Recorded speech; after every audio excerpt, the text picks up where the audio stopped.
Si tu rentres dans cette robe, je t'épouse direct. » À peine les mots sortis de sa bouche, toute la salle de bal a explosé de rire. Dans un coin, il y avait une femme de ménage de l'hôtel, Helena Brooks, uniforme bleu délavé, une serpillière serrée fort dans ses mains. Juste devant elle, sous le projecteur, pendait la robe la plus chère de la soirée. L'homme qui parlait, c'était le designer célèbre Victor Hale. Il a levé son verre, sourire sûr de lui, et cruel. « Alors quoi? T'as pas les tripes ?» Helena n'a rien dit.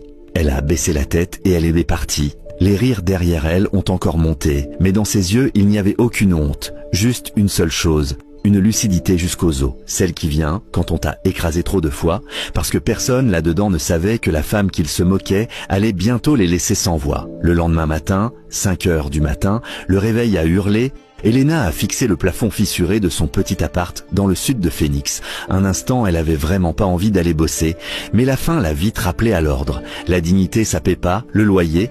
Elle s'est servi un café pas cher. Sa mère était assise en silence à la table. « T'as pas dormi encore cette nuit ?» Elle a demandé.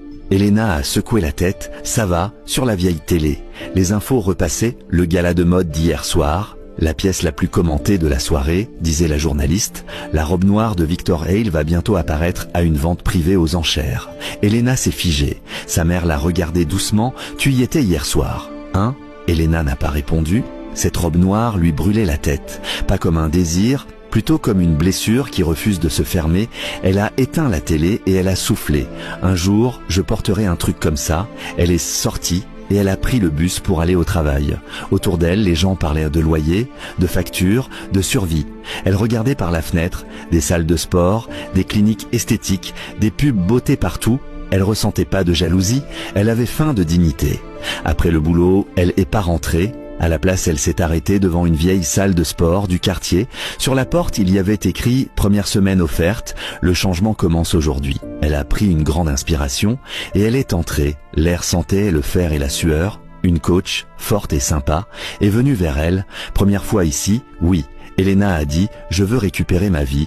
La coach l'a observé. « Si t'es sérieuse, je t'aide, mais tu rates pas un seul jour. » À partir de là, la vie d'Helena est devenue douloureusement simple. Le jour, elle nettoyait les halls d'hôtel, les salles de réunion, les couloirs. La nuit, elle s'entraînait jusqu'à ce que ses muscles tremblent, jusqu'à ce que rester debout devienne impossible.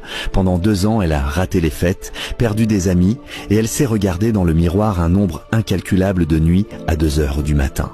En se demandant si elle courait après un mensonge, certains la soutenaient, d'autres disaient que c'était irréaliste. Une fois, quand elle était au plus bas, quelqu'un lui a juste dit une phrase « Tu peux aller lentement, mais t'arrêtes pas ». Elle l'a jamais oublié.